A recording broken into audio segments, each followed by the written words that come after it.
Pew. We entered 2024 still reeling from the unfortunate iron sheet scandal. You could also say that the country's iron sheets had been stolen because there was no protection from the dust on the roads. Rains, floods, and the banks would soon follow. Then, the much awaited Castle of January came through. Some people cleared debts, others borrowed money from the Chivina to buy Valentine's gifts. If only those gifts came with handwritten warnings about the sex candles and sex steps that would come. But alas, we were left to find out the hard way. Bursting in without baby oil, law enforcement raided after these houses in March.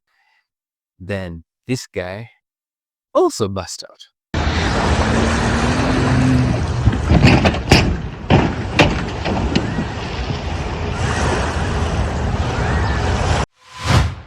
Then in April or April, whichever you want to pronounce it, Kampala downtown was shut down by protests. The taxman wanted more numbers, but the city traders were asking, from where? Talking about numbers, the population census was in May, sadly with the usual drama resulting in May not being counted. Now, some of those who were not counted by enumerators were instead counted by kicks. The juveniles who were supplying the kicks then took their victims' valuables as payment. Thankfully, justice did something about it. And in June, tear gas canisters, among other things, were fired at the Gen Z rioters of Kenya. These chaps showed us how it is done. Smoke some tear gas, then take over the parliament. Uncle Mo said it best. The next time we want to strike, we shall give them the gig. Olympics in August. We saw this sharpshooter who, I think he's the Gorilla Moses of Turkey. I am the man who can just look at the woman and she gets pregnant. Yes. Our Olympians made us proud. However, there is this French Olympian who I think must have had mixed feelings about whether or not to feel proud because he knocked over the pole with his pole during his pole vault.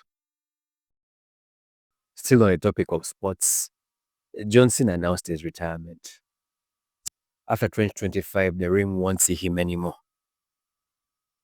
And I grew up watching that guy. Anyway. And then someone tried to end the life of President Donald Trump. But good thing, His Excellency is still dancing strong. 2024. Some called it the year of standing on business. Others called it the year of elections. And I'm sure the Illuminati were very, very busy. Anyways, others called it the year of decisions, etc., etc. But by this time, some of us had realized that this year was not going to be the mirror. We were going to have to be mindful because things were getting less and less cutesy. This was actually the year of banks. And Bobi Wine was allegedly shot with a tear gas canister. In the US, some wanted to deport Elon Musk.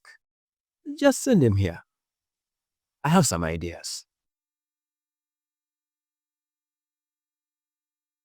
Finally, a football club that will never disappoint. Brest was revealed. Unlike some teams, with Brest, it doesn't matter whether you win or lose.